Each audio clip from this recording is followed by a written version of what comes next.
Assalamualaikum para dewan juri. Dan halo teman-teman semua. Apa kabar hari ini? Sudah pasti sehat kan? Perkenalkan, nama saya Aldo Alus Satya. Saya bersekolah di Min 4 Kota Palangkaraya. Kali ini saya akan menceritakan sebuah cerita masyarakat Kalimantan Tengah yang berjudul Asal Usul Pulau Nusa. Pada zaman dahulu kala, di sebuah desa pada tepian Sungai Kahayan, tinggallah seorang bernama Nusa. Nusa hidup dengan istri dan seorang adik iparnya. Untuk memenuhi kebutuhan selama sehari-hari, Nusa dan adik iparnya pergi bercocok tanam di ladang kecil dekat rumah tanggung mereka.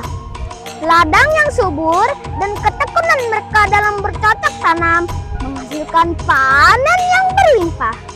Namun sayangnya pada suatu tahun desa tempat tinggal Nusa dilanda kekeringan. Untuk memenuhi selama kekeringan, Nusa dan adik iparnya pergi berburu di Sungai Ruhan, sungai kecil di dekat Sungai Kahayan. Mereka terus melayang di Sungai Ruhan hingga sampailah mereka di tempat pohon tumbang.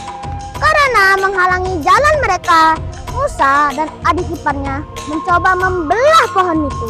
Namun hari semakin sore dan kita belum mendapatkan hasil buruan. Lanjutkan memotong pohon itu. Saya pergi ke hutan. Nusa pun masuk ke hutan untuk mencari binatang buruan. Tiba-tiba dia melihat sebuah telur berwarna putih besar, lebih besar dari telur biasa.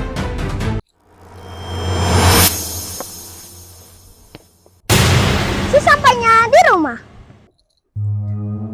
telur ini terlalu besar Kakanda. Apakah Kakanda tidak khawatir? Bahkan Kakanda tidak mengetahui ini telur apa. Tidak usah khawatir. Telur ini sangat besar. Telur ini cukup untuk makan kita bertiga. Sebaiknya kita tidak memakan telur ini Kakanda. Tidak makan hari ini tidak apa-apa.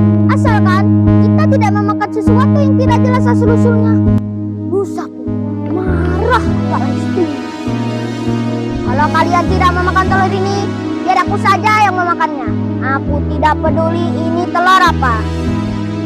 Dengan wajah kesal, Nusa pun merebus telur itu dan memakannya dengan lahap. Keesokan harinya,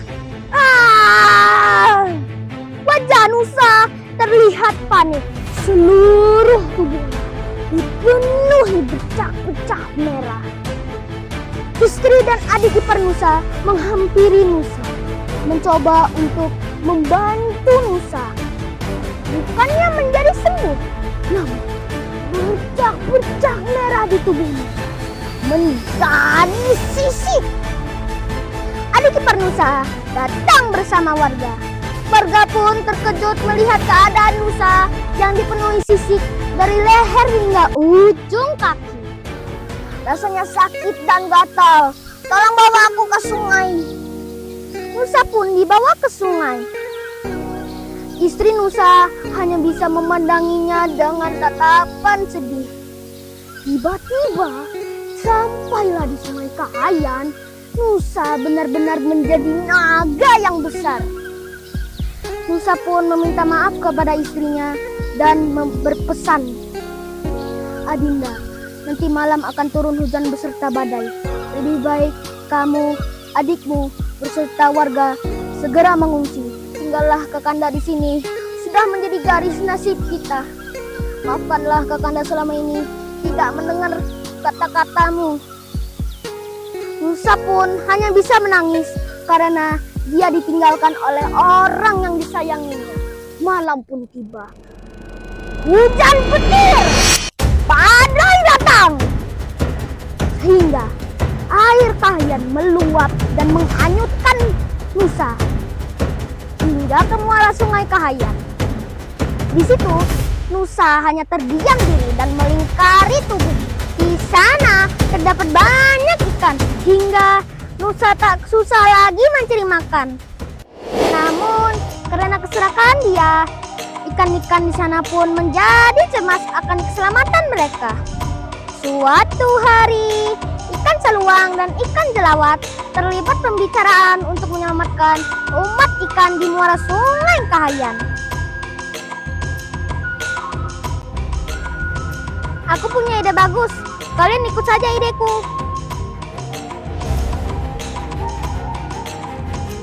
Bagaimana caranya untuk kita mengusir naga Nusa dari sini? Kalian tenang saja. Ikut saja ideku. Yang penting kalian siap membantu. Kak Nusa, saya tadi berjumpa dengan naga yang besarnya sama sepertimu.